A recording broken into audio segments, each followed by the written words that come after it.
I don't think it was taken all that seriously. No. Women should do a university course. That was Nancy Osborne, a graduate of the University of Sydney.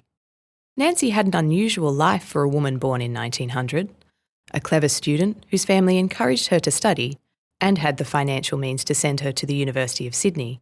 She completed a Bachelor of Arts before moving on to studying a Master of Arts, which she was awarded in 1924.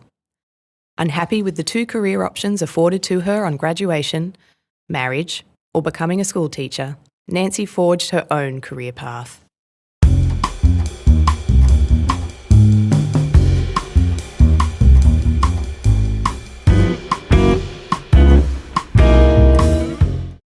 I'm historian and budding archivist, Dr. Gab Kemmis, and this is an episode of Speaking of History, a podcast which explores stories hidden within the recently digitised cassette tapes of interviews conducted in the 1970s, 1980s and 1990s with former University of Sydney staff and students. Nancy Osborne was born in 1900 in Casino, a town in northern New South Wales. Her story would have remained hidden but for the recent digitisation of cassette tapes of interviews conducted as part of the University History Project. Ursula Bigot and Helen Bond interviewed Nancy on the 13th of April 1982 at her home in Forestville, a suburb of northern Sydney. In the interview, Nancy begins by talking about growing up in the rural town of Orange, and that as a general rule, girls there were not encouraged to study. Nancy's upbringing was different. One of 6 children, Nancy's mum raised her exactly the same as her brothers. While Nancy says she was thankful for how she was brought up, she feels that her upbringing made her life harder, as she felt very different to her peers and was never able to be happy with the idea of being a wife and a mother. The University of Sydney provided Nancy with a space she could meet like-minded women, as she describes it. And then to go to the university where I was in this wonderful, emancipated atmosphere, not politically so much, we weren't interested. She also speaks of numerous close female friends who shared her love of learning. One friend, who was an avid reader from a scholarly home where she was encouraged to speak her mind, even challenged English professor Ernest Rudolph Home. Let's take a listen. When we were having our English classes with Professor Home, which we didn't care for much, because he just didn't have the passion that's required for this work, really. He was taking the class one day, taking the roll, and she was there. He said, "Miss McLaren, I noticed that you haven't been attending our lectures lately." And she said, "Well, no, you see, Professor Home, I've heard all that before." Well, I nearly dropped through the floor. I'd never heard anybody be rude to a professor before. "Oh," he said. "Oh, that was all." No. She said to me afterwards on the way out, "That's torn it, hasn't it?" She said, "He'll fail me at the end of the year." But he didn't. Nancy recalls another uni friend who, in Nancy's words, wanted to just do everything after graduation. As you'll hear, her family quashed these dreams. I remember Catherine McKellis saying to her mother, we were staying with her up at Barr, and she said, "I just want to do about everything in life." And her mother said, "Well, I'm afraid you can't, my dear." And Catherine said, "Why not?" Then she said, "Because you're a woman." And she thought a little bit, and she said, "You'd much better marry, my dear, and have sons, and they will be able to do what you can't." And she did. Slightly adrift after graduation and horrified by her grandmother's suggestion that she simply spend her days darning socks and paying social visits with her mother, Nancy was delighted to be offered work at the university after graduating. She tutored history and English, marked countless essays, and even gave night lectures.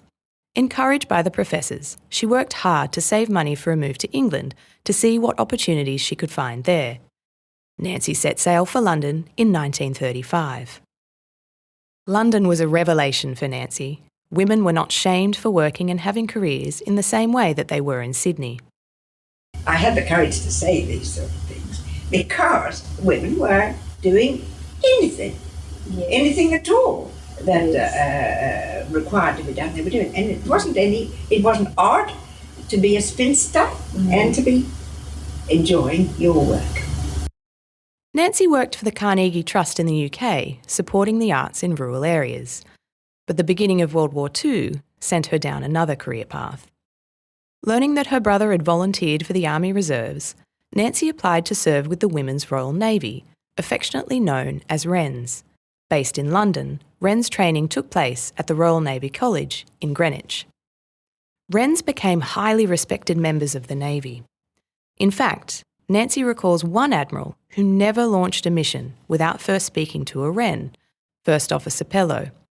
Pellow was a language specialist who became expert at listening into Nazi radio communications and using them to predict the movement of their ships. Called Pellow in Chatham, who was a wonderful girl. She was a language speaker, special duties she'd done. They were girls. There were WRENs all around the coast listening. They had a miraculous device by which they could listen to what went on in ports over the channel, especially when the ratings were being summoned to go to sea, you see. And Pellow began this work. And then she went to Chatham. And she had worked up and down the East Coast for several years. And when the Admiral there were constant battles along the East Coast between the German E-boats and the small ships which were going up and down the coast and taking coal and things up and down, and supplies up and down the coast. And when the Admiral had to send the our boats, these motor torpedo boats, to sea, he never sent them without having Pellow there beside him. He used to say, "Where is First Officer Pellow?" As soon as there was a question of an engagement, and she had to come into the office, and she would have the last word. She would say, "Well, sir, you remember that 2 years ago, when we had weather like this kind of position, the E-boats took this course. I think it's likely that they'll do it again." The Germans were very conservative in their, rather rigid in their methods. Doesn't it make you realise the responsibility that the women have? Yes, he never moved without her. I knew about it because I was in charge of one, but we couldn't give her, and she couldn't have any leave. It was difficult. She had to be always within recall, and she never complained about it. But At the end of her interview, Nancy says she doesn't normally talk about her life in England during the war. We are very lucky that she finally did, and that we can listen to these recordings thanks to digitisation. As Ursula Bygott pointed out at the end of her interview, Nancy's certainly had an adventurous life. It is one that gives us an alternate perspective on being a woman in the 20th century. The sound quality of these tapes can vary, and we have done our best to make them as audible as possible. The Speaking of History podcast series is part of the History of University Life program. You can find out about our events by heading over to the History of University Life on Twitter handle @HULseminar. The podcast is supported by the School of Humanities in the Faculty of Arts and Social Sciences at the University of Sydney, with technical production by Peter Adams. This podcast was recorded on Gadigal country, and we pay our respects to elders past and present.